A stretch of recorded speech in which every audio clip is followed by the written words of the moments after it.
Tensions have escalated in the Persian Gulf region in the aftermath of U.S. President Donald Trump's decision unilaterally to withdraw the United States from the agreement limiting Iran's nuclear program. The U.S. military has implicated Iranian agents in several summer 2019 attacks on civilian ships sailing near Iran. The U.S. Navy sent the aircraft carrier USS Abraham Lincoln and her strike group to the region. The U.S. Air Force deployed B-52 bombers and F-22 and F-35 stealth fighters.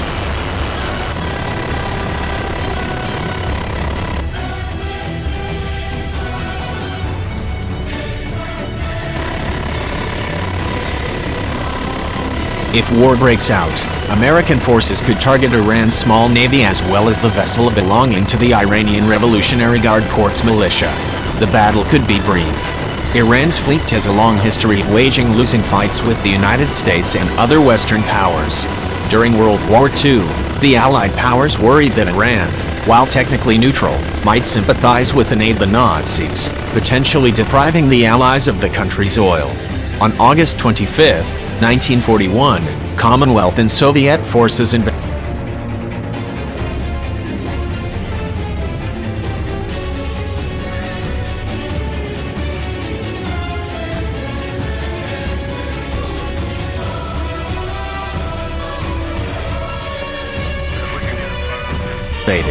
British and Australian warships steamed into Aberdeen Harbour as part of a surprise attack.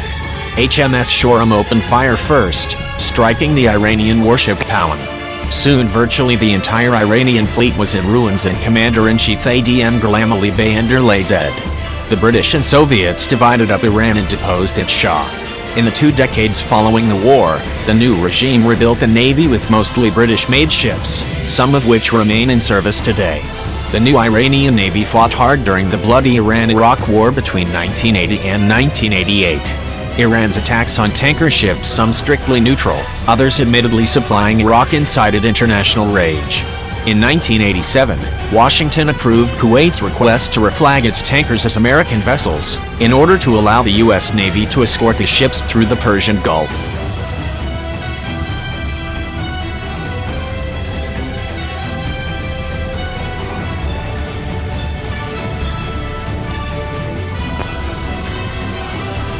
The Americans' Operation Earnest Will, lasting from July 1987 to September 1988, included several smaller efforts that resulted in the destruction of Iranian forces.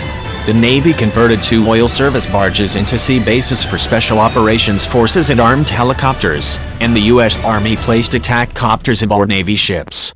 On September 21, 1987, Little Bird helicopters from the Army's 160th Special Operations Aviation Regiment attacked the Iranian vessel AJR as she laid mines, forcing the crew to abandon ship. A few days later, Little Bird sank 3 Iranian patrol boats. On October 16, 1987, an Iranian missile struck a Kuwaiti tanker, injuring 19 people. In response, a U.S. task force targeted 2 inoperable oil platforms that IRGC forces were using as bases for armed speedboats.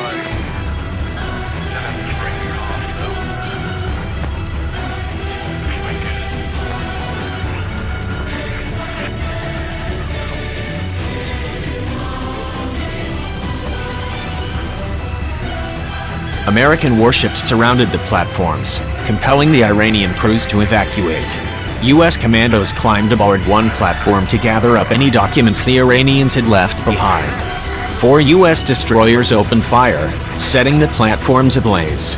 On April 14, 1988, the frigate USS Samuel B. Roberts struck an Iranian mine while escorting tanker ships through the Persian Gulf. The carrier USS Enterprise led a retaliatory raid. 2 U.S. destroyers and an amphibious assault ship carrying a battalion of U.S. Marines assaulted an oil platform the Iranians were using as a staging base. The Iranians fired back, drawing heavy return fire from the destroyers and Marine Cobra helicopters. Marines stormed the platform, capturing 1 surviving Iranian gunner.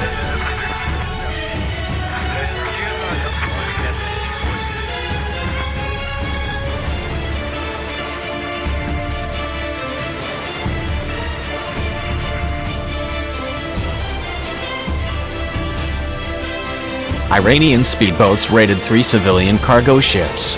As the Iranians withdrew, Enterprise's A-6 bomber zeroed in, sinking 1 speedboat with cluster bombs.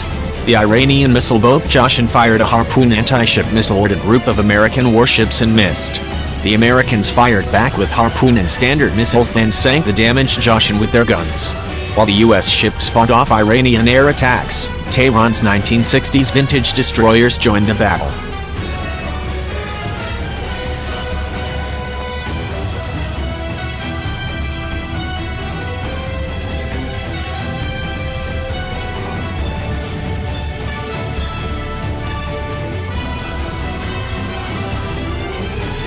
Sahan and Savalan both fired without effective A-6S overhead.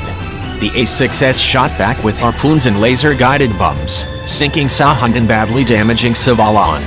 At least 56 Iranians died in the fighting. 2 U.S. Marines perished when their helicopter crashed. Battered, the Iranian fleet pulled back, and since then has been hesitant to make good on its periodic threats against Iran's neighbors in the United States.